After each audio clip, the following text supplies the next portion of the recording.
dan yang baru di lingkungan pemerintah Kota Banda Aceh. Saya percaya bahwa saudara-saudari akan melaksanakan tugas dengan sebaik-baiknya sesuai dengan tanggung jawab yang diberikan.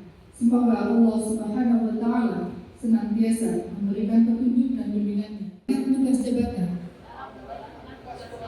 akan menjunjung etika jabatan, bekerja dengan sebaik-baiknya dan dengan penuh rasa tanggung jawab. Syederalun Wali Kota Banda Aceh Eliza Sadudin Jamal melatih 4 kepala OPD atau pejabat eselon 2 di pendopo wali kota setempat pada Selasa 8 Juli 2025. 4 pejabat pimpinan tinggi Pratama yang dilakukan pelantikan dan pengambilan sumpah jabatan itu adalah Dr. Andes Fahmi MSI yang sebelumnya menjabat sebagai Sekretaris Disnaker Banda Aceh, kini dilantik sebagai Kepala Disnaker Kota.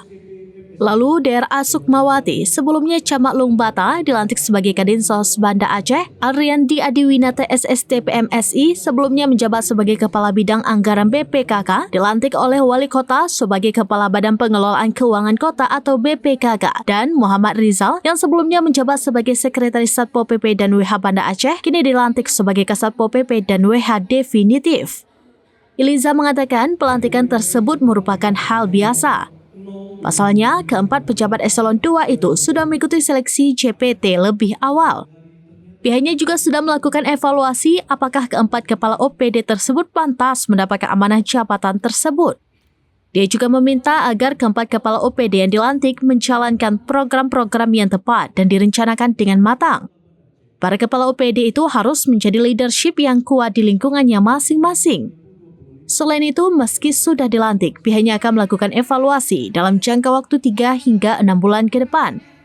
Di mana, jika mereka tidak bisa melaksanakan tugasnya sesuai dengan ketentuan, pihaknya dalam melakukan pergantian kembali.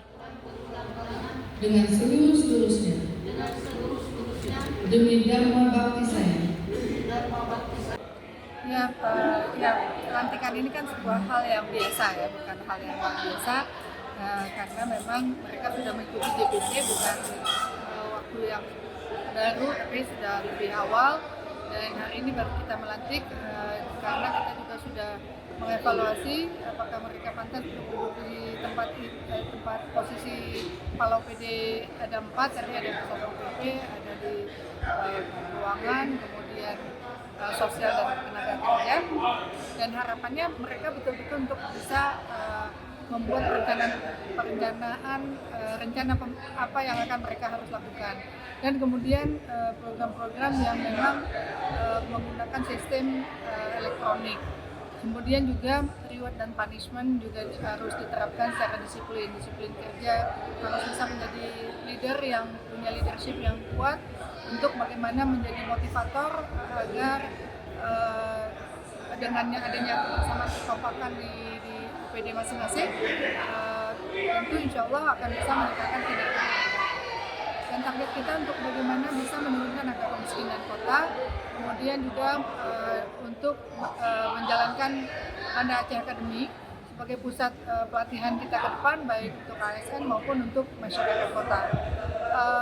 Dan menjaga integritas sesuatu hal yang wajib mutlak dilakukan, tidak korupsi. Ini merupakan komitmen yang harus betul-betul dibangun dan juga bisa akuntabel di dalam menyampaikan kepada masyarakat untuk transparan. Ini sesuatu hal yang memang wajib ya kita taati, dan kita akan mengevaluasi kinerja mereka juga sudah menandatangani nota integritas, dan kemudian komitmen jika 3-6 bulan mereka nggak bisa melaksanakan tugasnya sebaik-baiknya, kita bisa menggantikan kembali posisi ini. Kemudian juga ya mudah-mudahan dengan adanya pelantikan hari ini yang definitif, semangat kinerja itu semakin lebih baik. Nah, mungkin Banda Aceh Academy ini seperti apa sih, mungkin kalau bisa diceritakan? Banda Aceh Academy ini bisa pelatihan. Misalnya ASN kita sekarang ini kan masih ada, kita membuat need assessment. Dari assessment yang kita buat itu, butuh skill apa yang memang harus dilatih secara internal ASN yang ada sekarang. Dan kemudian untuk ketiga kelak, kita juga akan tes ulang. Kemudian kemudian melatih, kemudian mentes. Kalau mereka punya kemampuan yang mereka bisa lanjut, kalau enggak kita juga akan kontraknya akan kita putuskan. Itu komitmen yang kami bangun bersama dengan PAN-RD, dengan BKN, karena memang kita membutuhkan orang-orang yang punya kapasitas untuk bekerja di pemerintah kota ini.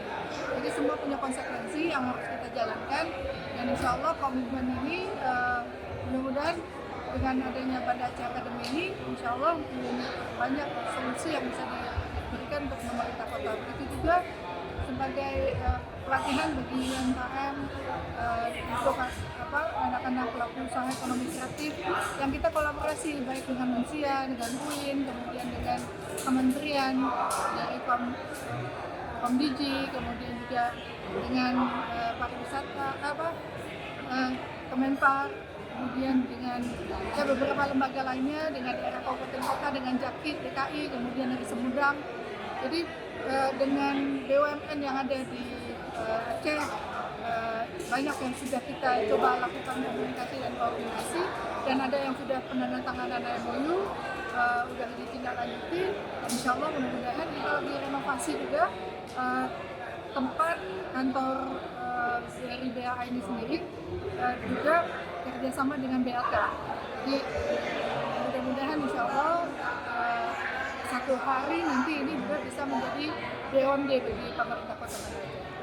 Mungkin dengan saat ini dengan adanya peningkat beban anggaran mungkin terlebih ada penambahan 2.000 PPK, ini seperti apa? Kita tahu beban anggaran kita sangat tinggi gitu ya, dan kita juga nggak bisa bergantung dengan transfer pusat juga.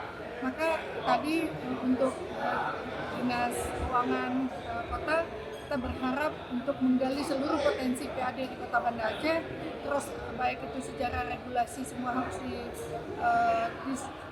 disiapkan dengan baik, sehingga dengan adanya peningkatan PAD, percepatan kesejahteraan masyarakat juga bisa lebih cepat dan kita bisa keluar dari persoalan-persoalan yang kita hadapi saat ini.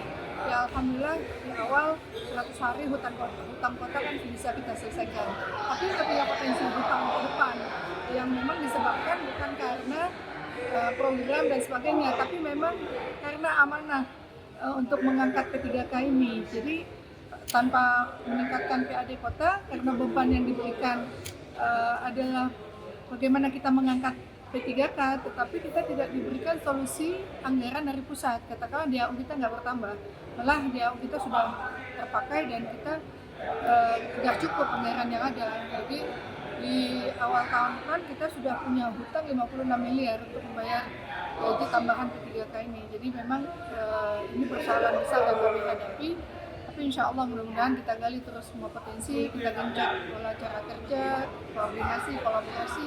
Mudah-mudahan ini menjadi solusi untuk mewujudkan Kota Banda Aceh sebagai kota yang adaptif. Dari Banda Aceh, Indra Wijaya, SerampiNews.com. Dijalankan dengan sebaik-baiknya, dan kita juga sudah membuat komitmen kepada empat orang yang dilantik jabatan ini. Download Tribun X sekarang, menghadirkan lokal menjadi Indonesia.